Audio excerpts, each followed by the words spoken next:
अवधूत चिंतनाचे गुरुदेव दत्त सर्वांना. श्री स्वामी समर्थ. श्री गुरुदेव दत्त.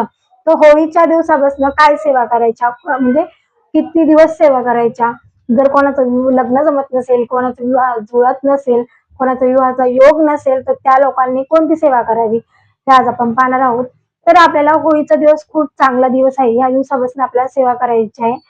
2 विडाची पानं, 1 सुपारी आणि 1 हळकुंड. अख्खी सुपारी घ्यायची, तुटलेली मुटलेली घेऊ नका. आणि हळकुंड पण व्यवस्थित बघून घ्या.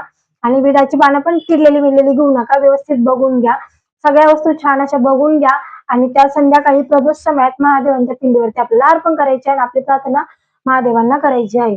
अशा प्रकारे प्रार्थना करून झाली की आपल्याला संध्याकाळी होलिका मातेचं पण दर्शन घ्यायचं आहे. आणि होलिका मातेला पण आपल्याला प्रार्थना करायची आहे. आणि त्यानंतर आपल्याला हा उपाय आपल्याला होळीपासून रंगपंचमीपर्यंत रोज करायचा आहे. 2 विडाची पानं, 1 सुपारी, 1 हळकुंड हे महाराज आपल्याला प्रदोष समयात महादेवांच्या पिंडीवरती आपल्याला मंदिरात जाऊन व्हायचं आहे. ही सेवा आपल्याला होळीपासून रंगपंचमीपर्यंत करायची आहे. आणि देवाला प्रार्थना करायची, ज्यांचं विवाहाचा योग येत नसेल त्यांचा पण योग जुळून येईल म्हणून आपल्याला ही सेवा करायची आहे. सर्वांना श्री स्वामी समर्थ. श्री गुरुदेव दत्त. झालेली सेवा महाराजांची मी रुजू करते.